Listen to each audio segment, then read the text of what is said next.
Work సవరణ చట్టం 2025 రాజ్యాంగ చెల్లుబాటును ప్రశ్నిస్తూ దాఖలైన పలు పిటిషన్లపై సుప్రీంకోర్టు నేడు విచారించనుంది. ఎంఐఎం నేత అసదుద్దీన్తో పాటు ఆప్ డిఎంకే తదితరులు దాఖలు చేసిన 10 పిటిషన్లను విచారించనుంది.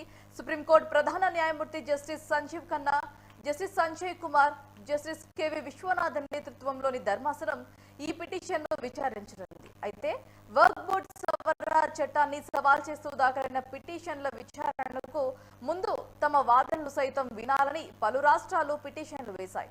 అస్సాం, రాజస్థాన్, ఛత్తీస్గఢ్, ఉత్తరాఖండ్, హర్యానా, మహారాష్ట్ర ప్రభుత్వాలు ఈ చట్టాన్ని సమర్థిస్తూ సుప్రీంకోర్టులో పిటిషన్ దాఖలు చేశాయి.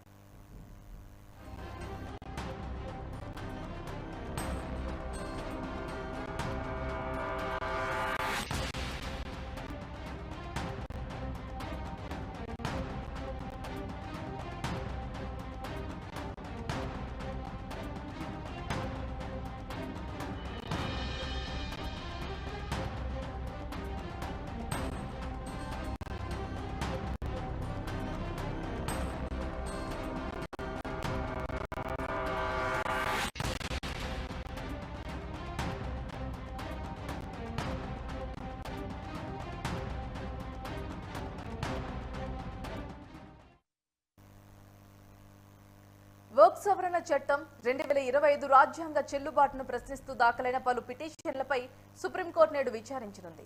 ఎంఐఎం నేత అసదుద్దీన్తో పాటు ఆప్ డిఎంకే తదితరులు దాఖలు చేసిన 10 పిటిషన్లు విచారించనుంది. సుప్రీంకోర్టు ప్రధాన న్యాయమూర్తి justice Sanjiv Khanna, justice Sanjay Kumar, justice K V Viswanathan నేతృత్వంలోని ధర్మాసనం ఈ పిటిషన్లను విచారించనుంది. అయితే వర్క్ బోర్డు సవరణ చట్టాన్ని సవాల్ చేస్తూ దాఖలైన పిటిషన్ల విచారణకు ముందు తమ వాదనలు సైతం వినాలని పలు రాష్ట్రాలు పిటిషన్లు వేశాయి. అస్సాం, రాజస్థాన్, ఛత్తీస్గఢ్, ఉత్తరాఖండ్, హర్యానా, మహారాష్ట్ర ప్రభుత్వాలు ఈ చట్టాన్ని సమర్థిస్తూ సుప్రీంకోర్టులో పిటిషన్ దాఖలు చేశాయి.